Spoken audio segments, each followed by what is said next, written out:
Flap Your Wings by Eastman. An egg lay in the path. A boy came down the path. He saw the egg.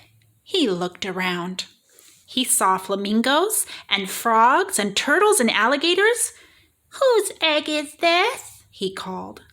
But nobody answered. I'm going to start again. Okay.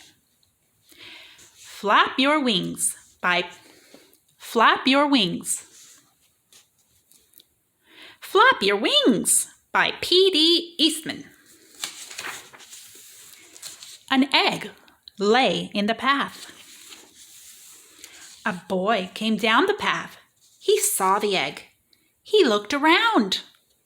He saw flamingos and frogs and turtles and alligators. "Whose egg is this?" he called, but nobody answered. Then the boy looked up. He saw an empty nest in a tree. "Here is an egg without a nest," he said. "And there is a nest without an egg." The boy climbed the tree and he put the egg in the nest. Then he went away. Mr. and Mrs. Bird came home. They were surprised to find an egg in the nest. "That's not our egg," said Mrs. Bird. "Look how big it is." "But it is an egg.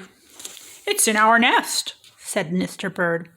"If an egg is in your nest, you sit on it and keep it warm. It doesn't matter whose egg it is." "All right," said Mrs. Bird, "but I wonder what kind of bird would come out of that egg." They took turns keeping the egg warm. First, Mrs. Bird sat on it. Then Mr. Bird sat on it. And sometimes, because it was so big, they both sat on it. One day, Mrs. Bird heard a squeaking noise. "Help!" Mr. Bird came back to the nest. He listened to the egg. "The egg is not squeaking," he said. "It's our baby that is squeaking. He is ready to come out of the egg."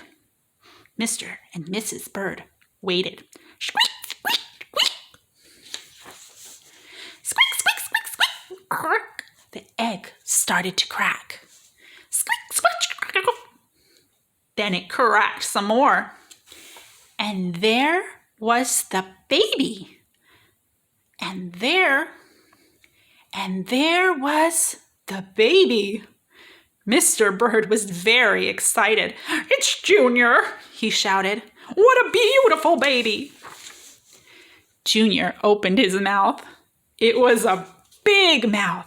It was full of teeth. "That's the funniest looking bird I ever saw," said Mrs. Bird. "Something is wrong. I don't think it's our baby at all." He's in our nest,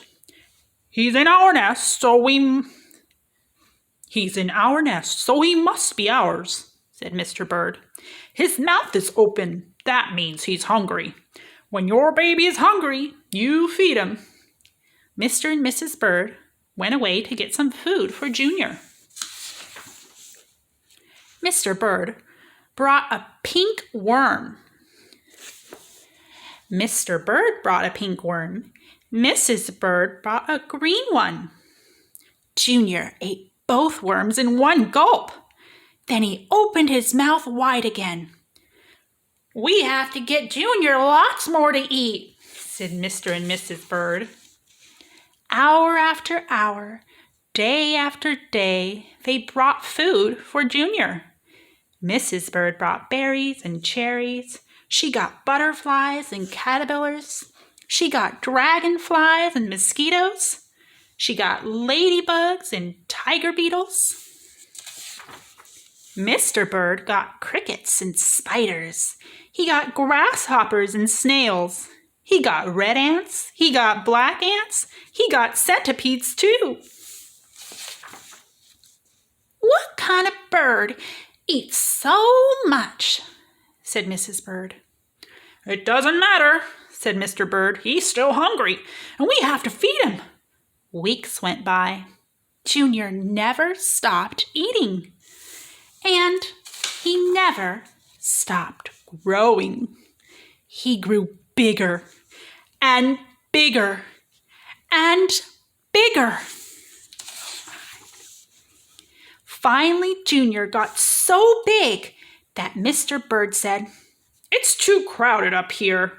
Junior has to leave the nest. It is time for him to fly away. You are right, said Mrs. Bird. The time has come.